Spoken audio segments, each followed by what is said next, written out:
Good morning students. आज हम हिंदी से संबंधित व्याकरण से संबंधित एक टॉपिक है वर्ण विचार। वर्ण विचार, वर्ण भाषा की इकाई है और भाषा मनुष्य अपने विचारों का आदान प्रदान जिसके माध्यम से करता है उसे भाषा कहते हैं। और भाषा से संबंधित सबसे छोटी इकाई है वर्ण। भाषा से सबसे छोटी इकाई का नाम क्या है? वर्ण। वर्ण के बाद में शब्द और शब्द से वाक्य का निर्माण किया जाता है और वाक्य का निर्माण से संपूर्ण हम जो कहना चाहते हैं, समझना चाहते हैं, उसकी अभिव्यक्ति में वाक्य से हो जाती है। तो आज हम वर्ण क्या है, वर्ण किसे कहते हैं, वर्ण कितने प्रकार के होते हैं, उच्चारण के आधार पर कितने होते हैं, इसकी चर्चा आज हम वर्ण विचार से संबंधित टॉपिक के अंदर करते हैं। वर्ण, वर्ण किसे कहते हैं? सबसे पहले वर्ण, इसकी डेफिनेशन, वर्ण किसे कहते हैं? भाषा की सबसे छोटी इकाई, भाषा की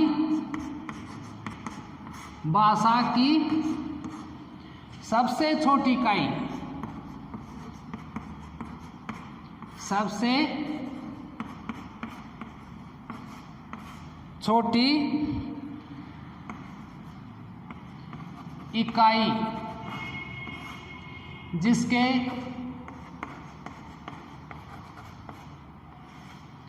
जिसके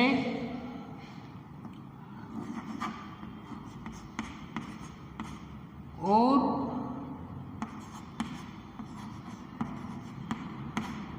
टुकड़े नहीं कर सकते,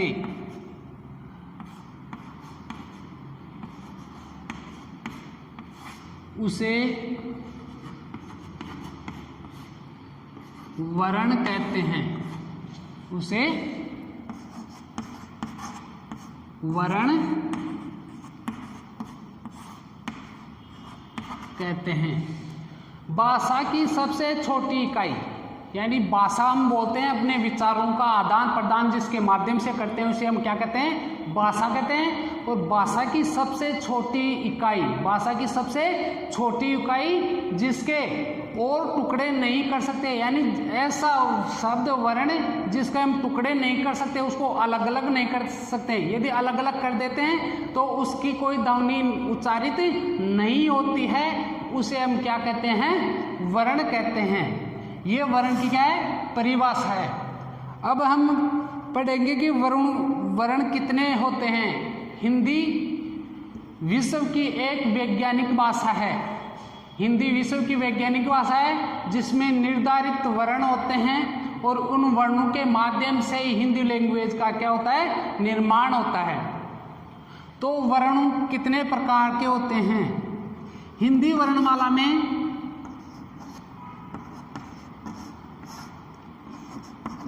हिंदी वर्णमाला में मूल रूप से 44 वर्ण होते हैं। 44 वर्ण होते हैं। हिंदी वर्णमाला में 44 वर्ण होते हैं। कितने वर्ण होते हैं? 44 वर्ण, यानी 44 वर्ण होते हैं। इन 44 वर्णों को 2 भागों में बांटा गया है। जो 44 वर्ण होते हैं उसको कितने भागों में बांटा गया है? 2 भागों में बांटा गया है। पहला कौन सा होता है? स्वर, और दूसरा होता है व्यंजन। दूसरा कौन सा होता है? व्यंजन।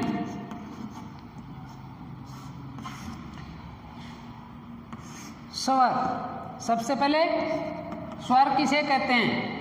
स्वर की डेफिनेशन पढ़ेंगे कि स्वर किसे कहते हैं और व्यंजन किसे कहते हैं। स्वर इनको हम स्वतंत्र ध्वनियाँ भी कहते हैं। स्वर को क्या कहते हैं? स्वतंत्र ध्वनियाँ, यानी इनका उच्चारण स्वतंत्र रूप से किया जाता है। स्वरों का उच्चारण स्वतंत्र रूप से किया जाता है, जबकि व्यंजनों का उच्चारण स्वरों की सहायता से किया जाता है। व्यंजन जो ध्वनियाँ होती हैं उनका उपयोग, उनका यूज स्वरों के माध्यम से किया जाता है।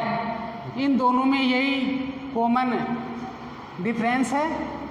स्वरों की संख्या कितनी होती है? 11 होती हैं। हिंदी वर्णमाला में स्वर कितने होते हैं? 11 होते हैं। इन 11 स्वरों को भी हम कितने भागों में बांटते हैं? 2 भागों में। पहला है ह्रस्व स्वर और दूसरा है दीर्घ स्वर। इनको 11 स्वरों को कितने भागों में बांटते हैं? 2 भागों में। पहला कौन सा है? ह्रस्व। पहला ह्रस्व स्वर होता है और दूसरा होता है दीर्घ स्वर।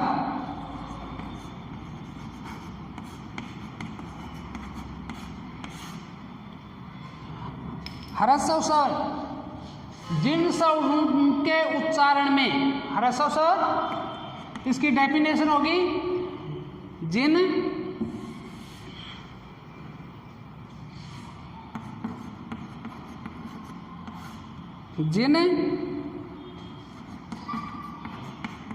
स्वरों के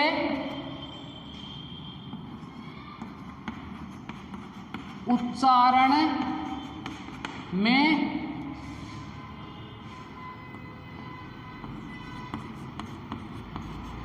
अलप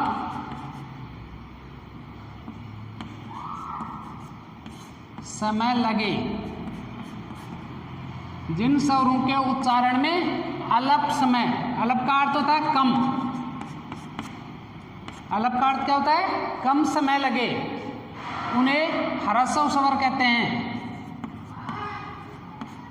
उन्हें ह्रस्व स्वर कहते हैं। जिन वर्णों के उच्चारण में अलप या कम समय लगे उन्हें ह्रस्व स्वर कहते हैं। और ह्रस्व स्वरों की संख्या कितनी होती है?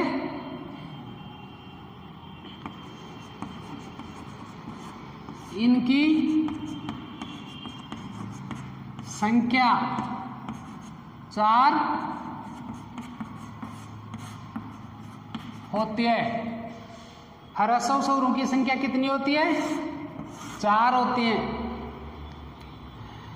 कौन कौन से होते हैं ये भी जानना जरूरी है। ह्रस्व स्वर कौन कौन से होते हैं?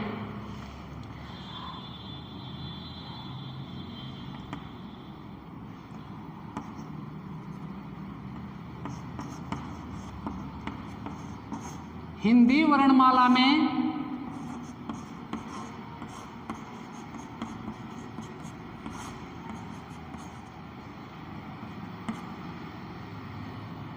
ह्रस्व स्वर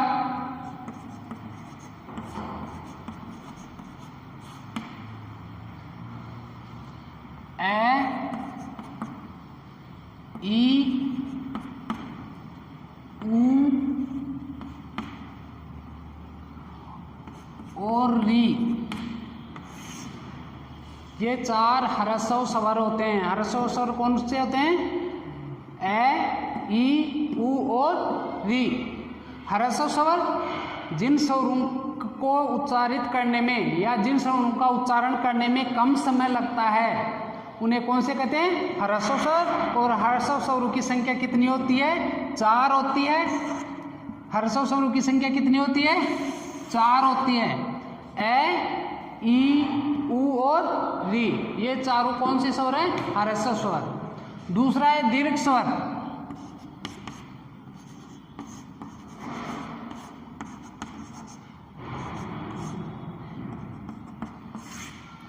जिन स्वरों के उच्चारण में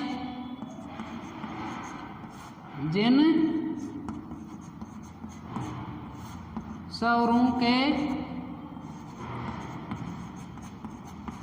उच्चारण में अपेक्षाकृत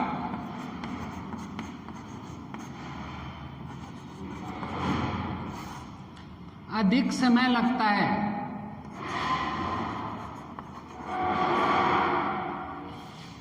अधिक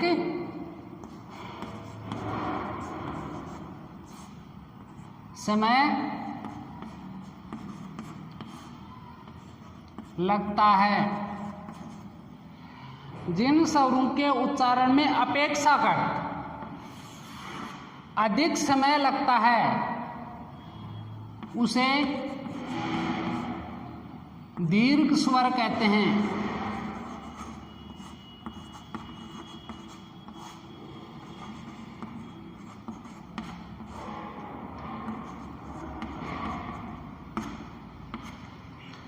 जिन स्वरों के उच्चारण में अपेक्षाकृत अधिक समय लगता है उसे कौन सा स्वर कहते हैं? दीर्घ स्वर कहते हैं। अपेक्षाकृत का अर्थ यहाँ पर यह है कि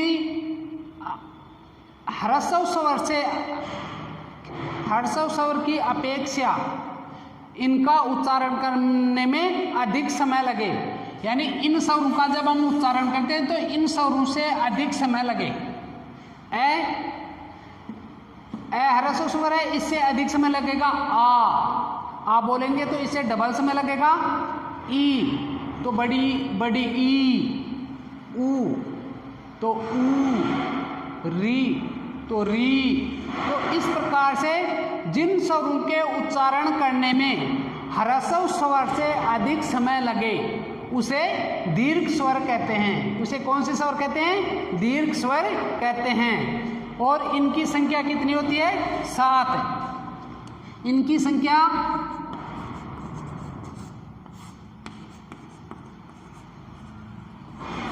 इनकी संख्या 7 होती है।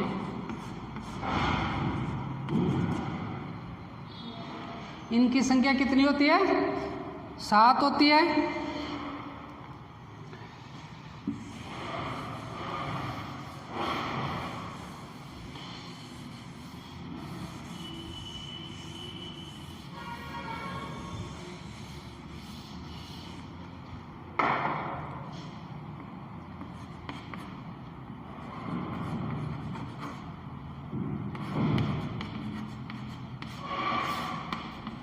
इनकी संख्या कितनी होती है?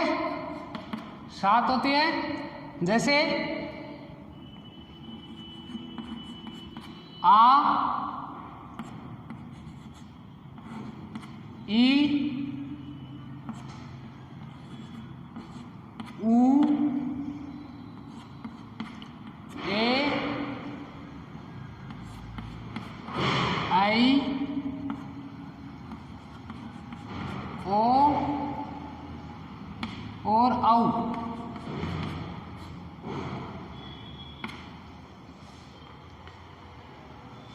दीर्घ स्वरों की संख्या कितनी होती है? 7 होती है। दीर्घ स्वरों की संख्या कितनी होती है? 7 होती है। आ, ई, ऊ, ए, आई, ओ और औ। इन्हें ये 7 दीर्घ स्वर होते हैं और इनके उच्चारण में ह्रस्व स्वरों से अधिक समय लगता है। आप स्वयं भी उच्चारित करके देख सकते हैं कि इनका जब हम उच्चारण करते हैं तो दीर्घ स्वर से अधिक का समय लगता है, तो इन्हें हम क्या कहते हैं? दीर्घ स्वर कहते हैं। तो हम क्या पढ़ रहे हैं? वर्ण विचार। वर्ण विचार में सबसे पहले हमने पढ़ा स्वर। स्वर किसे कहते हैं और व्यंजन किसे कहते हैं? स्वर के अंदर हमने पढ़ा कि स्वर कितने प्रकार के होते हैं। स्वर 2 प्रकार के होते हैं, ह्रस्व स्वर और दीर्घ स्वर।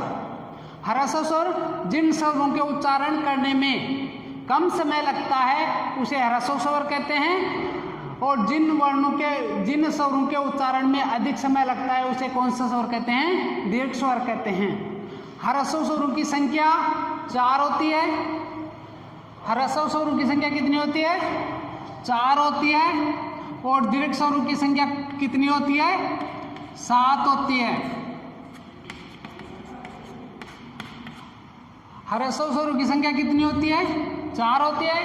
और दीर्घ स्वरों की संख्या कितनी होती है? 7 होती है। ह्रस्व स्वर ए, ई, उ और री, ये 4 ह्रस्व हैं, जबकि ये 7 दीर्घ स्वर हैं। तो ये सब को हम कितने भागों में बांटा है? 2 भागों में। इसके अलावा आपके जहन में ये भी विचार आ रहा होगा कि इसके अलावा 2 होते हैं, ये और ये 2 क्या हैं? यदि ये ह्रस्व स्वर है, इसमें भी ये नहीं है, और दीर्घ स्वर है, इसमें भी ये नहीं है, तो ये क्या हैं? ये मैंने आपको पिछली क्लास में भी स्पष्ट रूप से बता दिया कि इसको हम अनुस्वार बोलते हैं। इसको क्या बोलते हैं?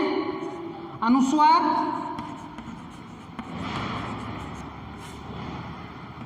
ये स्वतंत्र ध्वनि नहीं है, और इसको बोलते हैं विसर्ग। इसको क्या बोलते हैं? विसर्ग।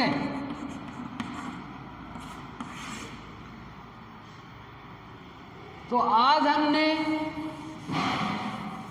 वर्ण के अंदर क्या पढ़ रहे हैं? हम स्वर पढ़ रहे हैं, और स्वर 2 प्रकार के होते हैं, ह्रस्व और दीर्घ। इसके बाद हम पढ़ते हैं व्यंजन। दूसरा कौन सा है? वर्ण का दूसरा पार्ट कौन सा है?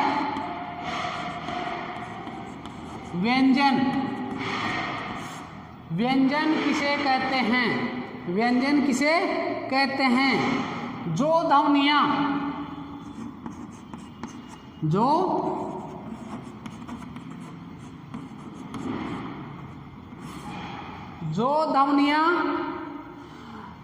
स्वरों की सहायता से, जो ध्वनियां स्वरों की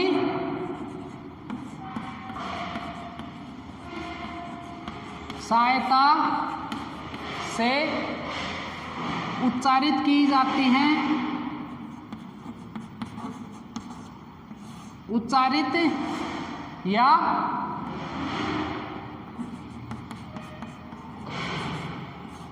बोली जाती हैं, उन्हें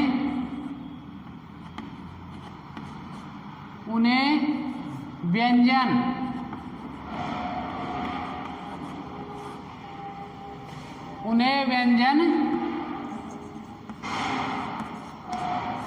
कहते हैं।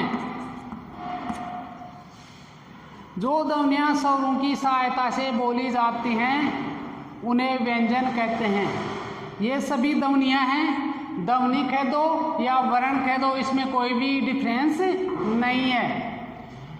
वर्ण और ध्वनि सेम ही है। जब तक वर्ण या ध्वनि का उपयोग नहीं होता है, तब तक उस भाषा का कोई अस्तित्व ही नहीं रहता है। तो व्यंजन जो ध्वनियां स्वरों की सहायता से उच्चारित की जाती हैं या बोली जाती हैं, उच्चारित की जाती हैं या बोली जाती हैं, उन्हें व्यंजन कहते हैं। क्या कहते हैं उसे? व्यंजन। और व्यंजनों की संख्या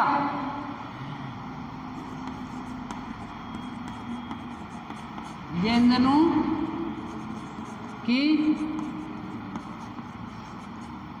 संख्या 33 होती है। व्यंजनों की संख्या कितनी होती है? 33।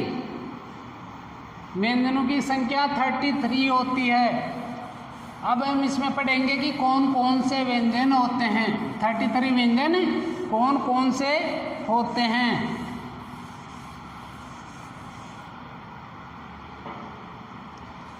व्यंजनों की संख्या कितनी होती है? 33। इसके अंदर सबसे पहले क वर्ग,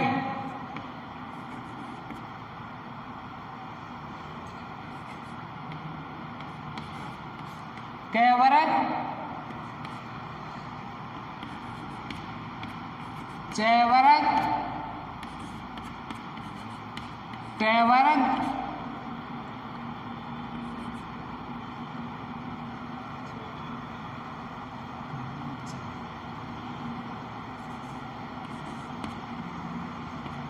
तैवर्ग, पैवर्ग।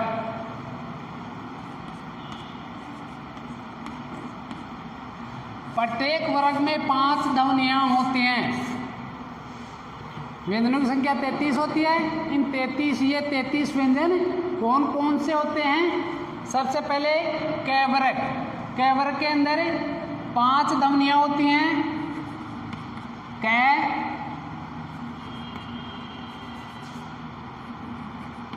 ख,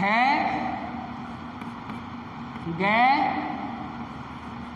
घ और ण।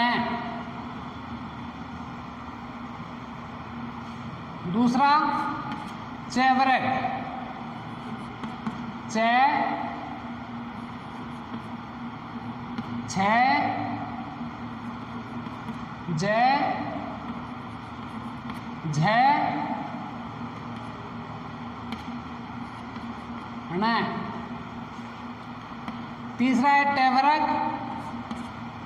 इसमें है ट, ठ, ड, ढ और ण। टैवर्ग, इसमें भी 5 ध्वनियां हैं। त, थ, द, ध, न। और अंत में वर्ग का 5वां वर्ग है पैवर्ग। पैवर्ग में है पै, फै, बै, भै, मैं।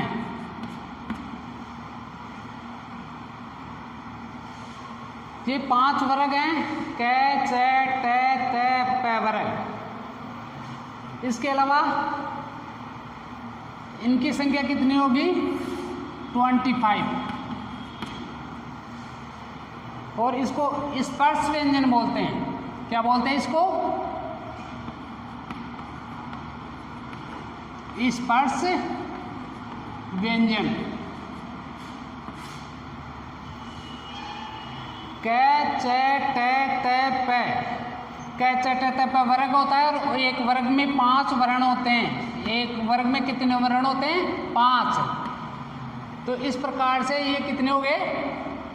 25 स्पर्श व्यंजन बोलते हैं। स्पर्श व्यंजन, आप ये सोच रहे होंगे कि स्पर्श व्यंजन क्या होता है? जिन व्यंजनों के या जिन वर्णों के उच्चारण करते समय जब वायु हमारे अंदर से निकलती है तो ये कहीं ना कहीं घर्षण होकर या स्पर्श करते हुए बाहर निकलती है। इसी कारण इसको हम क्या नाम दिया गया है? स्पर्श व्यंजन। आप स्वयं भी इसका उच्चारण करके देखिए। कै, जब कै का उच्चारण करते हैं तो ध्वनि यहाँ से निकलती है और यहाँ पर घर्षण होता है। हवा बाहर निकलती है, उसका घर्षण होकर बाहर निकलती है, स्पर्श करती हुई बाहर निकलती है। इसलिए इसको क्या नाम दिया गया है?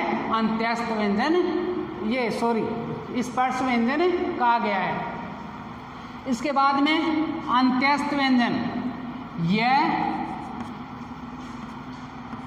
र, ल और व, इन्हें अंत्यस्थ व्यंजन कहते हैं। इनकी संख्या 4 होती है और इसे क्या कहते हैं?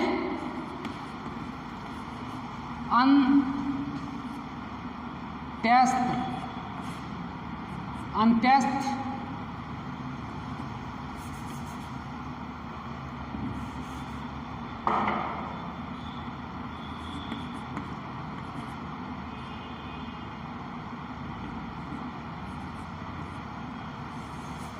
इसे कहते हैं अंत्यस्थ व्यंजन। क्या कहते हैं इसे? इन चारों को अंत्यस्थ व्यंजन बोलते हैं। अंत्यस्थ यानी ये न तो पूरी तरह से व्यंजन है और न पूरी तरह से स्वर है। स्वर और व्यंजन के मध्य की जो ध्वनि आती है, इसी कारण स्वर और व्यंजन के मध्य की ध्वनि होने के कारण इन चारों ध्वनियों या वर्णों को अंत्यस्थ व्यंजन कहते हैं। इसके अलावा से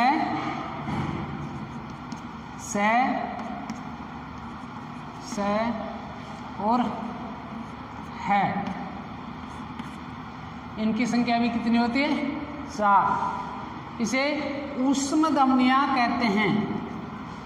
ऊष्म से जब इन चारों ध्वनियों का हम उच्चारण करते हैं तो इतना अधिक घर्षण होता है, मुंह के अंदर हवा निकलती है तो हवा का इतना घर्षण होता है कि ऊष्मा उत्पन्न हो जाती है, मुख के अंदर ऊष्मा उत्पन्न हो जाती है। इस कारण इन चारों ध्वनियों को ऊष्म व्यंजन कहा गया है। इन चारों ध्वनियों को क्या कहा गया है? ऊष्म व्यंजन कहा गया है। तो ये इनकी टोटल संख्या कितनी होती है? 33। इस प्रकार से वर्ण कितने होते हैं? 33 स्वर व्यंजन होते हैं और स्वरों की संख्या कितनी होती है? 11 स्वर होते हैं। इस प्रकार से हिंदी वर्णमाला में मूलतः वर्ण कितने होते हैं? 44 वर्ण होते हैं। कितने वर्ण होते हैं? 44। इनके अलावा जो भी वर्ण बनता है वो इन्हीं वर्णों की सहायता से बनता है। आपके मन में या आपके जहन में ये विचार उत्पन्न हो रहा होगा कि इनके अलावा भी जो व्यंजन बचे हुए हैं वो क्या हैं। इसके अलावा हिंदी वर्णमाला में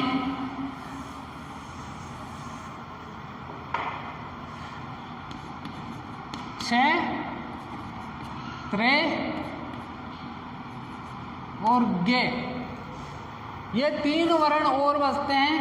इसको हम वर्ण नहीं कह सकते, इनको हमें वर्ण नहीं कह सकते क्योंकि ये 2-2 वर्णों के माध्यम से बने होते हैं। कितने वर्णों के? 2-2 वर्णों से बने होते हैं, इसलिए इनको संयुक्ताक्षर कहते हैं। संयुक्त वर्ण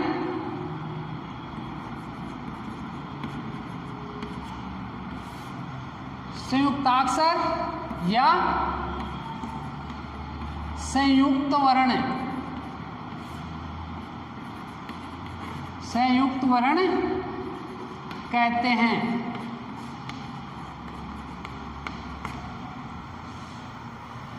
क्ष,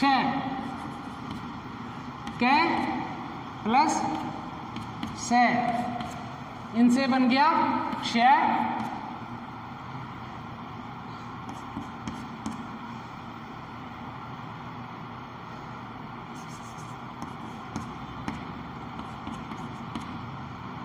तय और रे, इससे बन गया त्रय और जय और न, इनसे बन गया गे। ये तीनों संयुक्ताक्षर है। इस प्रकार से आज हमने वर्ण विचार पढ़ा, वर्ण के अंदर वर्ण किसे कहते हैं इसकी डेफिनेशन पढ़ी, वर्ण कितने प्रकार के होते हैं, वर्ण 2 प्रकार के होते हैं, स्वर और व्यंजन। स्वर किसे कहते हैं और व्यंजन किसे कहते हैं। स्वर कितने प्रकार के होते हैं? स्वर 2 प्रकार के होते हैं, ह्रस्व और दीर्घ। ह्रस्व स्वर 4 होते हैं और दीर्घ स्वरों की संख्या 7 होती है। इसी प्रकार से आगे हमने पढ़ा व्यंजन। व्यंजन किसे कहते हैं इसकी डेफिनेशन, व्यंजन कितने होते हैं और इसके कितने भागों में बांटा गया है। आगे हम इसके आगे वर्णों का उच्चारण स्थान पढ़ेंगे। आज हम इतना ही पढ़ेंगे। थैंक यू, धन्यवाद।